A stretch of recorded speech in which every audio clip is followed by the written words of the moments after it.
Thank you so much for being the guest this week, Neil. It's an honor, my friend. It was also great to see you in London recently. Yes, we got. I caught COVID afterwards. I know it wasn't you, but it's all good. I don't think it was me. I don't think I was the person, the ground zero of the new variant, whatever. So for anybody who doesn't know who the amazing Neal Schaffer is, what's your 30-second? If you had to pitch yourself to an elevator, what would you say to the elevator? I am a digital content influencer, social media marketing, author, speaker, consultant. Love to help businesses grow through innovative use of digital marketing. And you're also a bit of an internationalist, aren't you? Have you lived in Japan? Do you speak fluent Japanese? I have. I did my junior year abroad of university in Beijing, China, and a summer before then in Taiwan. I did a summer after graduating in Tokyo, and I ended up living in Japan 15 years, where I actually worked with Japanese and foreign companies in China and throughout Asia. So yeah, I have a lot of experience living and traveling in that China, Japan, Korea, Hong Kong, Taiwan area.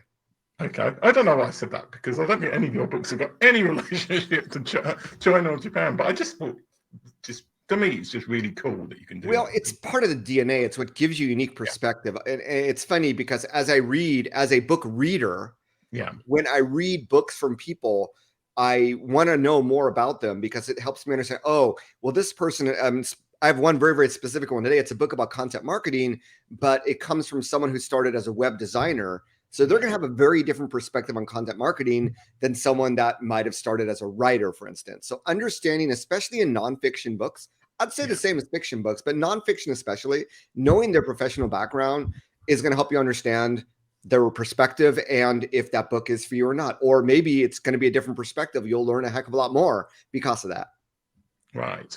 Okay. Let's kick off with, well, I've put the books in. You kind of gave them to me in a big order, so I've just randomly reordered them. Oh, so, I love randomness. This is the, right, let's do the first one. And the first one is Maximizing LinkedIn Sales and Social Media Marketing by this Neal Schaffer person. So we've already talked about the author and his eclectic background. So, yes. Why did you pick this one? Well, so I am the author of 4 books working on my 5th, and this is my 2nd book. Now, being an author is interesting because if you do nonfiction, sometimes that information can get dated, right? Now, this is a book, I will be completely transparent. This is a book written in 2011. However, in 2011, I was already looking at things like social selling, using LinkedIn for sales, employee advocacy, leveraging your employees as part of your LinkedIn marketing, and obviously LinkedIn for social media marketing. So the user interface of the platform has changed, but these concepts really haven't. And when I decide to do a revision of a book, this is probably going to be the first or second that I revise. I obviously have a lot more to give, but if you're looking for a good, quick read, it also includes, 15 plus case studies. So, and I know I have this zoom effect on my video, so you might not be able to see that. It's blowing out your but if you're looking for a good, easy read, ignore, the user interface, some of the functionality is no longer there. But like I said, the concepts are evergreen, and I think you'll see LinkedIn in a very, very different way. And I encourage you to check it out. But yes, it is a little old, I'll be honest, but I think it is still relevant. Okay, so as we've got 8 books this evening. Let's not spoil it for anybody, but we've got 8 books. So we've got a little bit of time to talk about each book. So yeah, and this is at the very top here. It says, I know you can't see that, an unofficial practical guide to selling and developing B2B businesses on LinkedIn. So a little bit of background. My first book was called Windmill Networking, Understanding, Leveraging, and Maximizing LinkedIn. And it was very much a networking book because I really wasn't doing social media for a living. And back in 2010, in January, I launched my digital consultancy where now I was working with businesses. So this book, published in 2011, was my wanting to adjust my content to the business market, to really inbound marketing, of creating a business book. And LinkedIn, I was tied between creating a book about Twitter, believe it or not, and a book about LinkedIn. I went for LinkedIn. And just, very, very briefly, if I was going to go through it, I begin with a mindset. Literally, the name of chapter 1 is LinkedIn Mindset. And I think this is important because LinkedIn is not TikTok. It's not Instagram. It's not Facebook.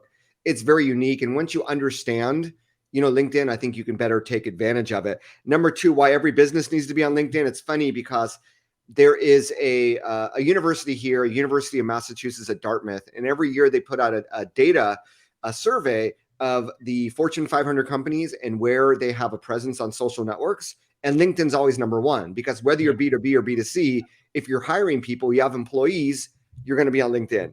So that's just another reason. Number three, chapter 3 is about LinkedIn profile optimization. This is still really, really important today. Number 4, or chapter 4, reestablishing your LinkedIn network. So, your network is important. It's going to be the content that you see in your feed. It's going to help you engage with these people better. It's going to help you get back in touch with people. I share a case study here of someone who just uploaded their old contact database, said, hey, this is what I'm doing now for a living, and ended up closing a 7-figure consulting deal from just getting back in touch with people. So, reestablishing your network is really important. Chapter 5 is LinkedIn companies. So if you have a company, it gives you another place. LinkedIn companies has become a directory of businesses. It gives you a chance to publish business content versus your personal content. That's obviously a no-brainer. Chapter 6, developing a targeted community of professionals through LinkedIn groups.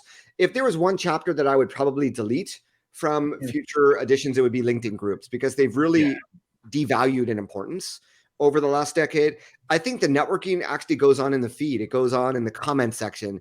It goes on in direct messages. It goes on when you have an event on an event page. So, you might read information about LinkedIn groups. Pretty much 90% of it's going to be outdated. And I really would not. There are some LinkedIn groups out there, I know, that are really awesome, but they're very few. So that would not be a strategic place that I would prioritize my time. Chapter 7, the many ways to engage on LinkedIn. This has only gotten better. There's just so many ways to engage like you would on a Facebook or an Instagram. And that's really where the magic in social media is, especially if you're in like B2B sales or trying to build a personal brand. Chapter 8, utilize business intelligence from the professional graph. So there is a lot of competitive intelligence you can get from LinkedIn by looking at other companies, looking at their followers, looking at who is a connection of who, looking at who is engaged in what content. And that can be really powerful in building not just better understanding about your competition, but what content resonates with them. Who are their fans? Who might you want to try to convert into becoming your fan? Chapter 9 is all about prospecting. And my background, Tim, before all this is B2B sales. So it's something I'm passionate about. There are books that are just dedicated to prospecting on LinkedIn. Definitely, if that's your thing, go out and get one of those as well. Chapter 10, obtaining thought leadership and gaining mind share. This is still critical today for every executive out there. Chapter 11, utilizing LinkedIn for social media optimization. How do we get the most social media marketing juice out of LinkedIn? Chapter 12, paid media. LinkedIn ads have really developed over time. This is a chapter I'll definitely rewrite, because now they have a variety of ads, including LinkedIn messaging ads. So maybe you've received these, but you can get an ad right in your inbox. And for some, this might convert very, very well. I actually use this to reach out to university professors when I published my most recent book. It was a great campaign, got a lot of response, ended up getting an offer to teach at a university in Vietnam, believe it or not, as a result of that, as well as a number of guest lectures. Pay to play, chapter 13, now you have to pay to play in social media, but back then it was still a question. And then chapter 14 is still something that when I present on LinkedIn, I will close with, which is how do you make a routine out of your LinkedIn activities? How do you make it part of your daily DNA? How do you create a routine? How do you measure your ROI, et cetera, et cetera? So if that sounds exciting to you, I hope that you'll check it out. On my website, I actually have a free ebook, Maximizing LinkedIn for Business, which is more up to date, which I created to provide these readers up to date information. But if you get that and you still want more, I would definitely check out Maximizing LinkedIn for Sales and Social Media Marketing. I hope this is sort of the depth you wanted to go into, my friend. No, I mean, it's. I don't think we could do a chapter on every book in the list, but it's still good. So I might. Well, to be honest, I don't really know who watches Amazon Live, these Amazon Live shows, because Amazon has the information. But let's say there's a plumber from who runs a medium-sized company somewhere in the Midwest, Hank. Let's say, is this the kind of book that he could read and understand, or is this more for people who've got some experience already for LinkedIn? That's a great question. And let me first say, I was able to go into chapter by chapter because I actually wrote the book. So Yeah. for books that I did not write, it's going to be a lot more brief summary. But I would say that, an unofficial practical guide to selling and developing B2B business. Yeah. So it's less about, yesterday I had someone repair the garage door at my home. I found them on Yelp, right? Yeah. I'm not going to look for garage door repair on a LinkedIn. I might look on a Facebook, but in the United States, I'm going to go to Yelp first. That's me. So LinkedIn is really about B2B. If it is a plumber that services companies and that sells to people in charge of, facilities management, then definitely that is, if you're trying to find people inside of businesses or, selling to businesses in general, that's where you want to be. If this plumber wanted to become part of the creator economy, and there's a plumber that I've interviewed who has hundreds of thousands of subscribers on YouTube, has become a bona fide YouTube influencer just by showing plumbing videos. And he's actually created a trade school for plumbers to help them get more money, from their salary. So, when it comes to social media, you have a choice of different networks. You don't need to be on every network. And some networks are going to be more appropriate for others based on obviously your objectives and your ability and passion for creating content. So I think LinkedIn is definitely B2B or personal branding. If you are a plumber working at a company, you'll want to invest in your personal brand on LinkedIn because that's where many companies go looking for talent. Yeah. Okay. I think we're going to the next book. We've done our 16 minutes on that. So. Right. And the next book is The Ultimate Guide to Amazon Advertising by Timothy P. Seward. Yes. So this is, I want to first preface this by saying that, Tim, I'm really honored to be here because one of my New Year's resolutions for 2023 is to read a book a week. So I literally spent a day on January 1st creating my 52 books. Some of them I have already read before, but there are newer editions out. I'll get to those. This is a book. I was looking for books on Amazon advertising. Now, I have clients that are business to consumer and they sell on Amazon. And I was looking for a primer. So this was the best one that I could find, or one of the best ones that I could find. It's from Entrepreneur Press, so Entrepreneur Magazine. They have a lot of very, very good books out there. And The Ultimate Guide to Amazon Advertising, this was written by Timothy P. Seward. He has his own e-commerce agency, so he's an agency owner, but he's done a lot with Amazon since way back when. It was published back in 2019, obviously a lot newer than the previous book I talked about, but I still felt, Amazon ads, like any other ad platform, they did a complete revision fairly recently, but I still felt the concepts that were covered were very, very relevant. So, from a marketing perspective, I do marketing for a living, obviously. If you sell to consumers, especially in the United States, the first touch point is often Amazon. Yeah. Right. They will do research when they're ready to buy or looking for a product to buy on Amazon. So it's actually something that in the blogosphere of social media, I don't see people talking about enough. There's some that see Amazon as the enemy, the competitor. I mean, come on, it's like you're an author trying to compete with Amazon. It's not going to happen. And it's best to find out how to best work together with them.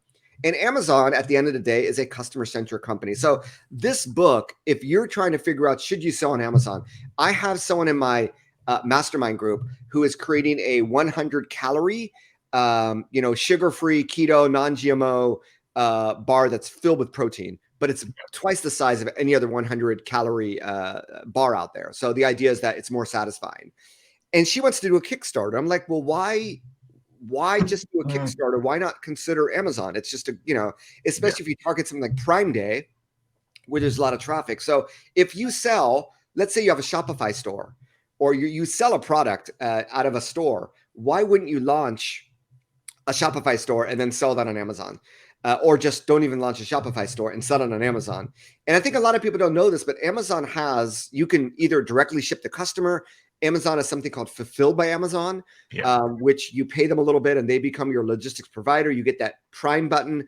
And then you can also sell through Amazon. They can become, it's like a B2B. They become the distributor of your product. And that might be really beneficial as well. But it all starts with understanding profile optimization, similar to LinkedIn, but also the advertising platform is absolutely powerful. So what I like about this book, I mean, the book is a little bit self-serving. Hey, Timothy, great book. There are some areas where it talks a lot about his agency, a lot about his agency clients. So there's some of that, but there's also, this is our process. This is how we create Amazon campaigns. This is how we divide our keywords into 3 different ad groups. And that sort of information is really golden. So whether you are a beginner or intermediate Amazon marketer, or you sell to consumer and you're considering Amazon, this is going to be a really, really great primer and a really, really good how-to on how to get started by doing more on the platform. Yeah, well, certainly one I might have a look at, actually. I mean, there used to be at least a different book advertising API, but I suspect they might have incorporated that into the main one now. Yeah, so it's interesting because I self-published my first 2 books, including Maximizing LinkedIn for Sales, Social Media Marketing. The other 2 that we'll introduce shortly went through major publishers, and I could never advertise the book as the author. It had to come from the publisher. But about a year ago, Amazon actually allowed authors who did not self-publish to use the Amazon ad platform to promote their book. So, which is great, right? But just the fact that as a self-published author, you have the freedom to advertise on Amazon, it almost, and I'm, like I said, considering my next book, it almost makes me want to self-publish just for the fact that I'm in full control of the Amazon ads. Is how powerful I believe Amazon is. Okay, right. Shall we go on to the next book? Sounds like a plan. Which is, I'm alternating your books and the other people's books in case you haven't spotted the pattern yet. Sorry about that. All right, so maximize your social, a one-step guide to building a social media strategy for marketing success by business by Neal Schaffer. I probably should have put the shortened title there. So this is my 3rd book, Maximize Your Social. This came out 2 years after Maximizing LinkedIn for Sales and Social Media Marketing. So this is 2013. And since I launched my company in 2010, I really focused on helping companies create social media marketing strategies. Often they didn't have any, they didn't know what was possible with social media. And I decided that after consulting with my publisher, who's Wiley, I could create a LinkedIn business book based off of the previous book. I could create that Twitter book that I've been talking about, or I could create a book that really replicates my model, my process for creating social media marketing strategies. And Wiley thought that would be the book to write. And that's the book that I wrote. Once again, there are sections here that are outdated. I mean, there's a chapter on Google Plus and its importance. You can skip through that chapter. But everything else about strategy creation, about doing audits, measuring ROI, it's evergreen in concept. So, and in fact, Tim, when I did a giveaway for the release of The Age of Influence, which is going to be this book, my most recent book, and I allowed people to pick a second book if they won, and I gave them the option to maximize your social together with all these other books that were published more recently. I actually had more interest in maximize your social. So, the topic of being able to create a social media marketing strategy, is obviously huge. I also used to run a website called Windmill Networking, which became Maximize Social Business. I had a lot of guest bloggers, and a lot of the chapters here are actually contributed from those guest bloggers, from those experts, including some, I believe, from the UK. So real briefly, because I wrote the book, to give you an idea, once again, this has about 18 chapters. I'll try to be really quick. But things like, the trends of social media business, why a social media strategy is the framework for the ever-changing world of social media, how to determine your objectives for your program, how to audit your current social media in light of creating a strategy, the core elements and concepts in your social media strategy. That's sort of the foundation. And then I move into the channels. So you have blogging, Facebook, Twitter, LinkedIn. These are all still relevant. Twitter may be a little bit less relevant, but Twitter actually still drives more traffic to my website, nealschaffer.com, than any other social network. So it's still important for that reason. Chapter in Google Plus we can skip. It was a great chapter, but anyway. And obviously, I at the time, Pinterest was new, Instagram was new. So there's a chapter on maximizing visual social networks that I would obviously, in a rewrite, we'd have one for, and we'd include TikTok in there as well. So that's sort of like the tactical advice per network. And then I go into more organization. So determining staffing roles and responsibility, who's going to do what, onboarding your strategy, whether you work with an agency or do it in-house, managing the risks of social media, creating your PDCA workflow, plan, do, check, action, integrating your strategy with all your other marketing, and then measuring the ROI of your social media strategy and optimizing it over time. So those are things that I think are still relevant. This is the other book that I'd like to create a vision for right now. Wiley owns the rights. So I got to wait for him to knock on my door. Another reason why I'm thinking of self-publishing in the future, so I have full control over being able to revise in a quickly changing environment that is social media. But that is maximize your social. Yeah. So going a little bit off piste, because last week's show went on for an hour and a quarter, so don't worry about pushing through. Well, I'm normally a fast talker. My parents are from New York City, so I'm used to talking fast. How did you get involved in social media in the first place? What was the first network? I probably asked you this in person, actually, and I forgot the answer. But like, how did you get involved in social media? I mean, I know you've sort of been in sales beforehand, but what was the first network you were on? And then when did you think, oh, how did I get? What made you interested in social media? Yeah, so my background's B2B sales. So part of B2B sales is networking. Yeah. And I worked for a Silicon Valley based company. So I, received an invite back in 2004. I was one of the first million members of LinkedIn because of the fact that I worked in that environment and it was another B2B salesperson. Let's get connected. And I sort of connected. I had invites come here and there that if I knew the person, I accepted. If I didn't, I didn't. And I didn't really do anything with it. It was really when I moved back to the United States from Japan and I was looking for a job for the first time that I said, you know what? I don't have a local network. I know how important networking is. And I might want to shift industries because I was in a very, very niche B2B industry where there weren't a lot of jobs being created. So that's where I said, you know what? I want to go on LinkedIn. I want to use it as a networking tool. And I really went deep into it. So, it's interesting when you're in transition, people spend their time very differently. I spent hours a day on LinkedIn. So I realized there were things like LinkedIn Answers. Like LinkedIn used to have this internal Quora. And I was on there, learning, but also answering other people's questions. I was starting to connect with people I didn't know when I realized that the more connections you had, the higher you showed up in the search results. Does no longer work that way, but back in the day it did. It was a very simplistic search engine. So all that tied with my sales background led me to understand that LinkedIn as a business tool is really powerful. So when I ended up finding my job, this is July of 2008, I actually launched my first blog on LinkedIn because they used to have apps that they supported. One was the WordPress app, and it was WordPress.com. It was, your expert answers to your LinkedIn questions. It wasn't very well branded. And I just said, you know what, even though I found my job, I'm going to continue to use LinkedIn as a networking vehicle. And if I have a blog, I can network with people 24/7 around the world virtual. And it's really that concept which led to my writing my first book, because that job lasted 3.5 months. We went into a recession. We had the Lehman Brothers crash in the fall of 2008. And my wife was like, if you don't find a job, just write a book. So I turned 25% of the book came from the blog. And I spent 2009 writing the book, and there you have it. So it's really an industry that found me. But because I did sales at a startup in Asia, I was like a country manager. So I had to wear a lot of hats. I had to, wear a customer service hat, a marketing hat. And it was that gave me a really holistic view of marketing and how it supports a business. So I do not have a formal marketing education, even though I teach marketing at universities, believe it or not. But really this down to earth, very sales driven, results driven, bread and butter, keep things simple, keep things actionable. That is sort of the perspective that I brought that people have found to be very refreshing.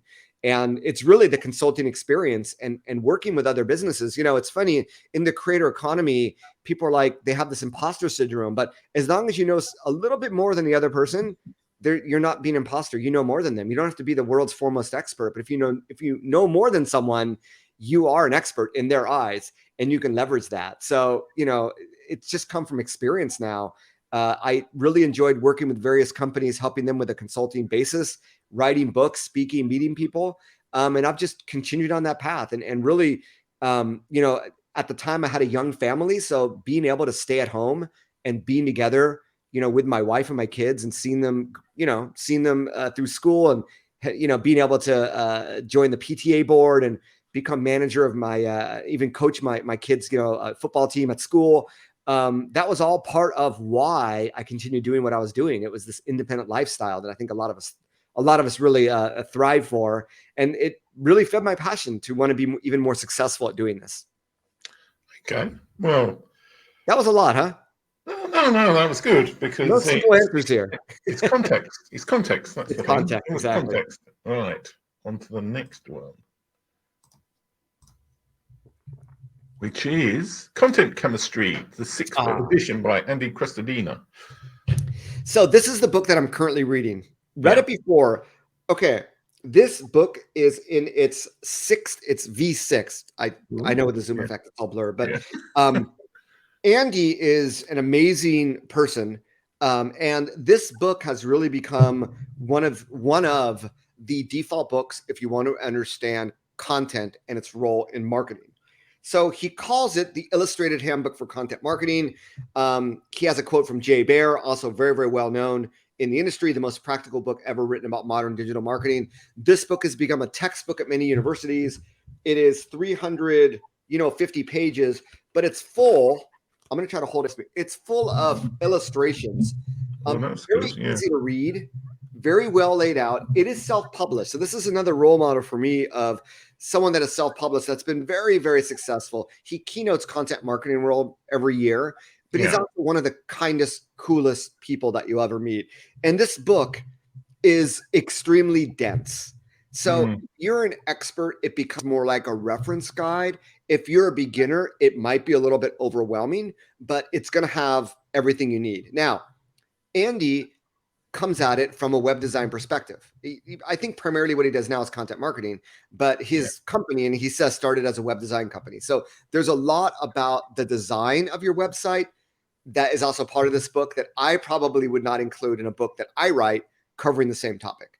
And it is an intrinsic part. I will look at other aspects. So this is where I talk about understanding the background of the author, give you, some good ideas, but it is very much a textbook. But so there's a lot of theory, but obviously there's a lot of practical advice as well. So just very briefly to give you an idea, I won't go through everything, but it comes down to, he has it divided into part 1 lecture, part 2 lab. I just finished the lecture section, but the lecture is, this is where you get traffic to your web from. This is how you convert them. And then the lab is all about content creation and content promotion. So at the heart of it, you get an idea of what the book is about. But if you're looking for a really, really good reference, it might take you time to get through it. There might be sections that you want to skip because you already know it or you don't think it's important to your business, but it has so much information and it's on its 6th version.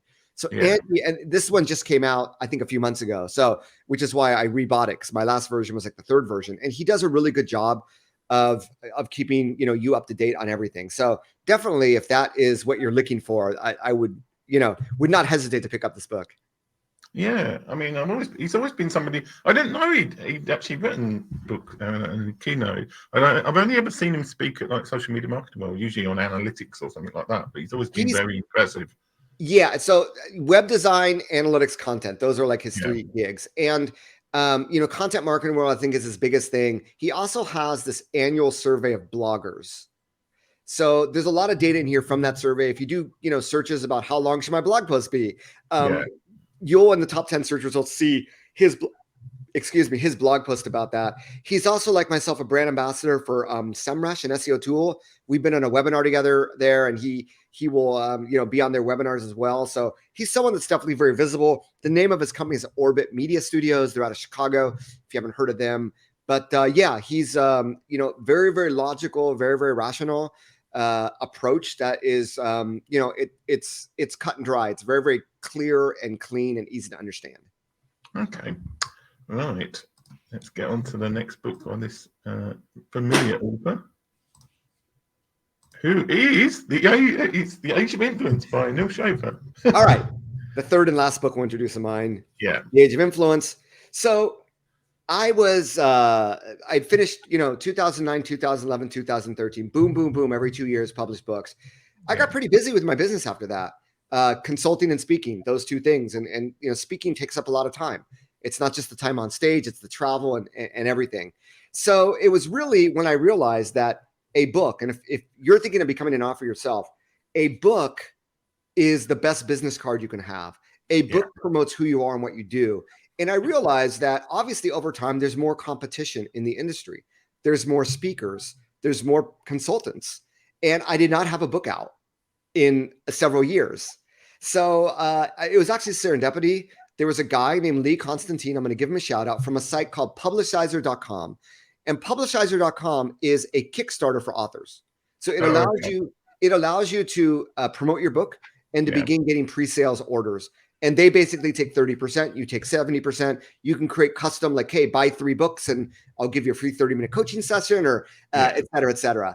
But he also helped me create a book proposal for that website. And on the website, as you can imagine, there's a lot of providers of services for, hey, I'll help you format your book in Kindle, et cetera, et cetera. But there's a lot of publishers that are on there as well. So I had a publisher from the Netherlands, and my book would have been published in Dutch before English, believe it or not, if I had worked with that. And I would have been in Amsterdam frequently, which would have been a very cool thing. But at the same time, I got introduced to someone at HarperCollins Leadership. And we talked over the course of a few days, and then I had a contract a few days later. It was very, very quick. So I had an idea for a book, and the idea came when I was doing a lot of speaking, and I would always get asked questions about what's the ROI of social media, or what are the technology or the tools I can use. But for the first time, it was specifically at a MBA class I was teaching at USC here in Los Angeles. It was a class on social media strategy. But the questions I was getting asked was not just about influencer marketing, but how can these marketers become influencers themselves? That they had friends that were getting paid like, $1,000 to post a photo on Instagram. These were the early days of influencer marketing. So as I dug a little bit deeper, I realized that of all the things we can do in digital marketing, influencer marketing is the least understood yet most impactful. So that's where I decided, I'm going to do a little bit more research. I'm going to interview people. I'm going to go back into my own history of consulting. And when I connected the dots, I realized there's a book here. So I spent 2019 writing the book. It was published in March 17, 2020, the day literally the California went on lockdown. And it's really the impetus for my next book, which is, what do you do when you're on COVID lockdown? How do you promote yourself 100% digitally? And I think we all found ourselves in that position. So, this book is really for business owners, entrepreneurs, executives, marketers who want to better understand what exactly influencer marketing is and how to leverage it in the company. So it begins with, like my other books, with the mindset that this is nothing new. With the topic of celebrity endorsements has been around for hundreds of years, but also, how do we communicate? How do we find influencers? How do we communicate with them? What types of campaigns can we do? What are some of the pitfalls? What are the laws around it? How do we measure the ROI? So all these really practical things are also included. And for this book, Tim, I made sure not to include dated information. So whether you read it now or in 2023 or 2024, I wanted to make sure that everything about it was as evergreen as possible. And I really did my best to ensure that that was the case. So 2019, TikTok had really not emerged, but the concepts in here, they apply equally to an Instagram as they would a TikTok. So that is my spiel. So I believe, the power of influencers to elevate your brand. I talk about employee influencers. I talk about leveraging your customers as influencers. I talk about leveraging influencers just for content creation. So I really meant it to be the definitive handbook on influencer marketing that's out there. So it's also, Maximize Your Social was never translated. There is a Chinese version that I have around here, an Arabic version, a Bulgarian version, and a Vietnamese version that are available in those local languages, which you can find. I don't know if you can find them on Amazon or not, but they're floating out there if you want to read it in another language. Yeah. It's ironic, actually. That's one of the books that I actually recommended on the first ever show of Book Chat Live, which I think was in 2020 sometime. Yes, it was right after seeing you at Social Media Marketing World now.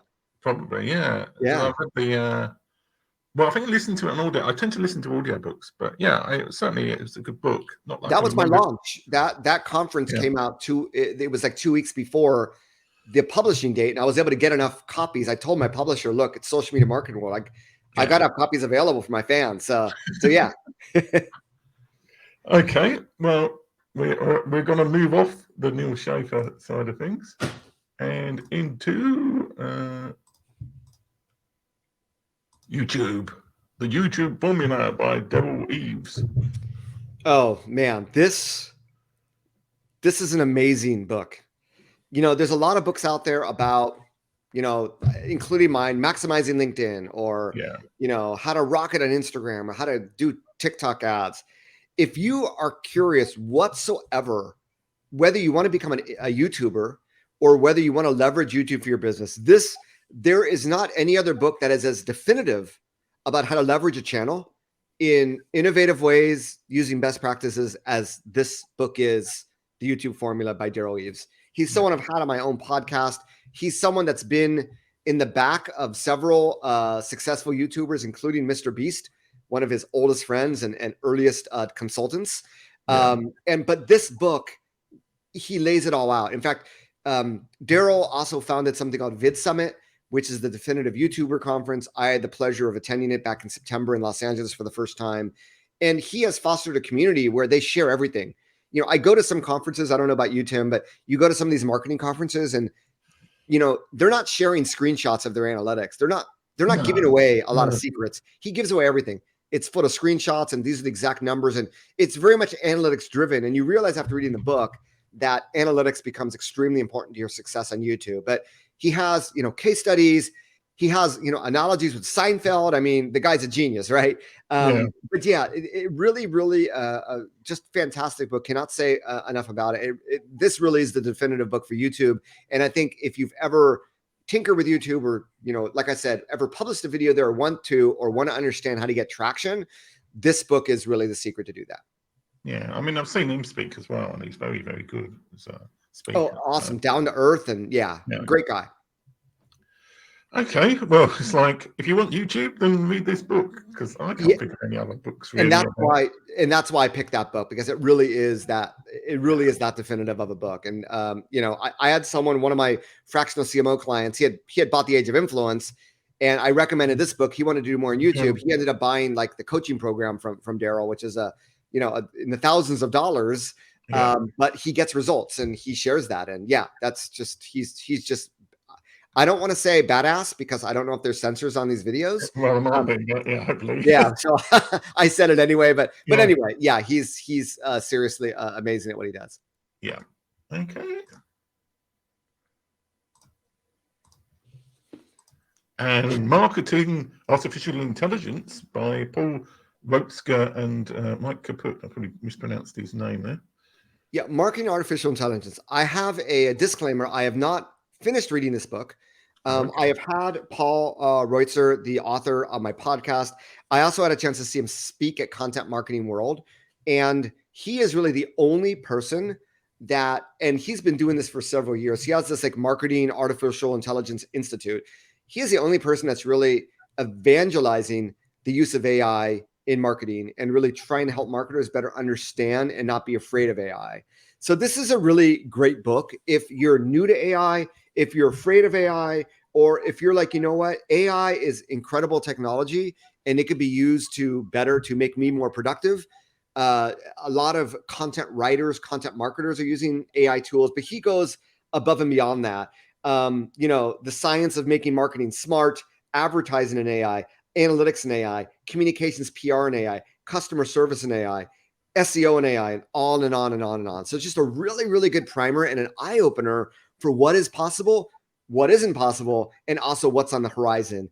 And, you know, it's funny, Tim, I have friends from Japan. I was just there over the holidays, and it was right when Amazon announced the layoff. And I think Google is reporting and Facebook and lower than expected, you know, ad revenue and what have you. I think that AI is starting to, you know, make companies more profitable and have less of a need for as many employees just because they're able to be more productive. I do think we're already starting to see that. And I think it is something that every marketer, in fact, every professional, the newest tool is called ChatGPT. I'm assuming you've heard of it. It's been in the news. Yeah. There's already a school district that's banned it because they don't want their kids writing essays on it. And even Google has come out and said, hey, we have this EAT algorithm, expertise, authority, trustworthiness. We're going to add experience to that because we don't want you using AI tools to try to write content to rank when you don't have any experience in that subject. So it has really been impactful. So I think this is really the primer book to read for a lot of different reasons, but this is the definitive book, really the only guy that's talking about this that's out there. And really a great guy as well. So definitely if AI is your thing and or marketing is your thing, you owe it yourself to see what the future of marketing is going to look like. Yeah, because isn't it like ChatGPT holds the record for the fastest growth to 1 million users or something like that? It's like Facebook took 2 years and ChatGPT was like a month or something ridiculous. Yeah, you know, a company called OpenAI at Content Marketing World, they had just released something called DALL-E. They released DALL-E 2, which is a visual content creator using AI. And that's pretty amazing. I mean, he said, hey, instead of, you know, spending an hour looking for the right stock photo, just tell the AI what stock photo you want, and then you'll get a license-free, image. Now, I have had a lawyer say that when you source content from AI, you actually do not own that content. And there's going to be a lot of potential copyright issues. I haven't seen Paul speak about that yet, but if you are in a large organization, you may want to, ask your lawyer about that, because I have heard about it. But other than that, though, just incredibly powerful. Saves you time, can make your work better. Even, I am an ambassador for Adobe Express, and at the Adobe Summit conference here in Los Angeles in October, they announced an AI product. This is the most creative company in the world announcing an AI product, but the AI is a co-pilot. And I think that's the way to think of it. You are still the face of your brand, of your personal brand, your company, but AI can help you in the background. Even Notion, one of these great note-taking apps, has introduced a beta AI product that I'm part of the early, beta release of, to help you to help you better brainstorm. So AI is coming. It's going to be part of mainstream work and mainstream productivity. I say get on board earlier rather than later. Yeah, I think that's very good advice. I mean, I think people can be intimidated, but reading a book like this, I mean, it's like, it's presumably not that expensive. He looks down at the price. No, it's not that expensive. Well, okay, it's Wiley. It's $25 hardcover. I don't think he has a paperback, but it is one of a kind. So, I mean, look, if you're trying to make 100,000 pounds, 25 pounds, that's a really small investment to make, is what I tell everybody about buying books. Support the authors. Yeah. Anyway, all right, on to the next and final book. Influenced by Brian Boxer Wachler. I'm hoping not pronounced his name in some rude way there. Brian Boxer Wachler, MD. Okay, this is another disclaimer. This is another book that I've yet to completely read, but it's also someone that I interviewed on my Your Digital Marketing Coach podcast, similar to Paul Roetzer. I have not seen him speak, but this is really interesting in many ways. This is a doctor. He specializes in keratoconus. Do you know what keratoconus is? No. Okay, I am one of the few people in the world that actually have keratoconus. It is a disformed cornea on your eye, and it often happens with some sort of, something happens to your eye. It happened to me at like 18. It wasn't painful, but I noticed, I was going to basketball games and I couldn't see the numbers and uniforms as clearly. And I went to a doctor and they go, oh, you have like a warp on your cornea. And it's why I wear hard contact lenses to this day. So this is a doctor, okay, that specializes in keratoconus.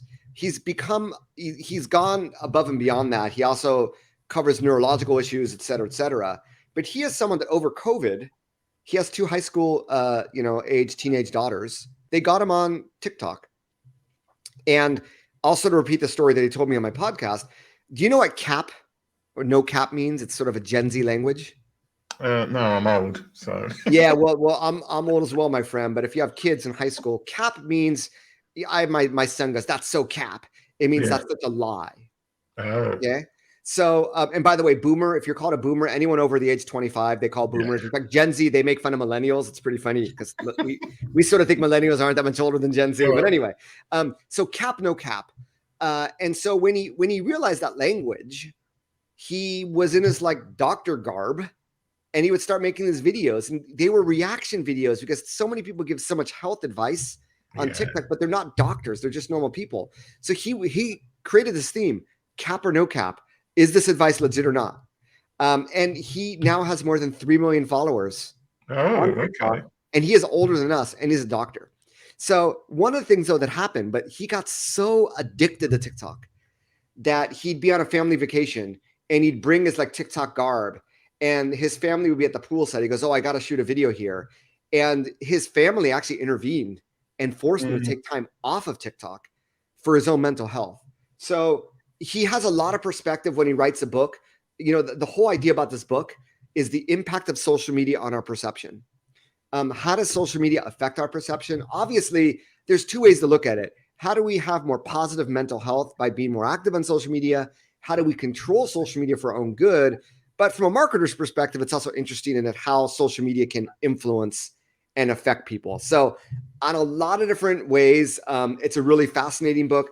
The introduction is by another Dr. Tony Yoon, who's actually another doctor influencer. And, I'll put it here. Dr. Pimple Popper, I don't know her, Sandra Lee, a must read to understand how social media is shaping our world in ways you don't even know. So this is less about for marketers and business people, more just general, reading about how social media is shaping our brains. Yeah, and it definitely is shaping our brains, not necessarily in a good way either. And written by a doctor, so it's medical as well. This one's $27.95.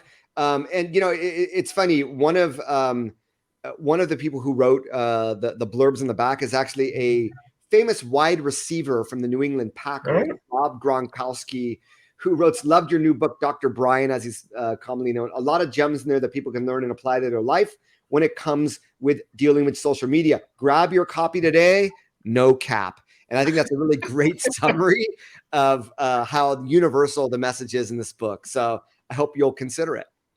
Okay. Well, let's say that's the end of the formal interview. But I always like to ask this question to people. Let's say that you had to recommend just one of those books to somebody. What criteria would you use to select what book it would be, or would it be the same book to everybody? Well, it's almost like a decision tree, right? Like, what are you, are you in business, or is this for personal? Because if it's just for personal to better understand social media, influence is going to be your choice, right? So then it's like, okay, are you in business? Are you in marketing? Are you a content creator? Do you want to learn more about video, about influencers, about LinkedIn? So it definitely comes down to individual priority. It's almost like I'm a consultant and like, okay, what is your biggest pain point? And based on the pain point, I'd make a recommendation. I'd say if you're a marketer, AI and marketing is a powerful one because it's very broad, and it'll give you a important understanding of AI. If you're a small business owner, I mean, content chemistry, I think makes a lot of sense because it covers a lot of basics of content and web design. It's something that most small businesses don't get, which is the importance of content. Video, obviously, YouTube formula. I mean, that's pretty clear cut. If you're new to social media marketing and want to figure out how to make it, work for your business, maximize your social. If you are in an industry where you see a lot of influencers, you want to understand how to tap into them, then the age of influence. So, as you go more niche, the book, recommendation process gets a lot easier, but hopefully that sort of timeline and decision tree makes sense. Okay. And you kind of mentioned this earlier that you're in the process of writing another book. Is that correct? So I have been brewing and stirring this pot of content for the last 3 years because when I published The Age of Influence, as I mentioned, I had to promote it 100% digitally. I also had a lot of companies that wanted help with their influencer marketing, but I realized that there were other parts of their digital marketing that if they improved would have bigger impact. So this is where I went from becoming a pure social media marketing consultant to a digital marketing consultant. Learning more and helping companies with things like SEO and email marketing and pay-per-click and what have you. So my next book that I want to write is a digital marketing playbook for the post-COVID economy. Is how do we leverage all of these different channels to bring digital social influencer content together under one umbrella with a unique framework that's going to really dumb it down and accelerate the digital literacy of the reader. So that's it's been an exciting project. The content's there. This is going to be a repurposing effort because I have so many podcast episodes where I talk about it, blog posts, and literally, over the last few days, Tim, and one of the reasons why I decided to do this 52 book reading campaign for the year is if you want to create something, you need to be immersed in it. If you want to become better at TikTok, you should be on TikTok an hour a day. So I need to re-engage with books in my industry to understand better what's out there, to understand what books that today are offering so that I can write a better book. So this is part of this process. And I'm the type of guy, Tim, who when I start doing something, I block out days in the calendar and I just get it done. So for me, it's do I self-publish or not is the latest thing that I've been researching. But before I publish the book, I'm actually going to start creating my first digital course and publishing that. But that content is going to roll into the book as well, right? Yeah. So everything I do inspires this next book. And I just really can't wait to get it out there. But it's still not available for pre-order. It's still some time away. But the beautiful thing if I self-publish is I can get it out in a few months instead of waiting 18 months to 2 years when you work with a major publisher. So I'm hoping by the end of the year I'll have something. So stay tuned. Okay. So That's all my questions done. I mean, I have in previous shows asked people like what they would buy on Amazon if money was no object, but we haven't prepped that. So, but like theoretically, if you were going to like, if I could buy you, if a lovely Bill Gates was watching and said, "Oh, I've got £1 billion that you can spend on any item on Amazon," what sort of thing would have you picked? Just out of interest. Man, I'd have him, buy as many copies of my book and donate them to libraries around the world. That's the ultimate, right? I don't really need anything. Yeah. I got my monthly subscribe and save set up. When I need something, I get it. It's I don't, it adds up, but it's not like a lot of money. Have you got one of those Amazon button things where you could get them and you just press if you got it reorders the same thing? Yeah, no, I don't. That's sort of scary. I have my video equipment. I have my podcast equipment. I got my standing desk. I need to get that up. So, and that's usually as a content creator, those are the most expensive things. Amazon doesn't offer services. So if Amazon offered services like an Upwork or a Fiverr, there'd be a lot more things as a business owner I'd want. But in terms of hardware, once you have the infrastructure, you don't really need anything else. So. Okay, well, it's been great to have you on the show today, and I might as well play my waiting screen intro thing for the end so that you can listen to the exciting music again. Oh, where's my drumsticks? Here we go. And it won't be, it won't be such it's actually quite, it's quite a decent song, actually, but this is only supposed to be for the intro thing, but here we go. So goodbye, everybody. Thanks for people watching.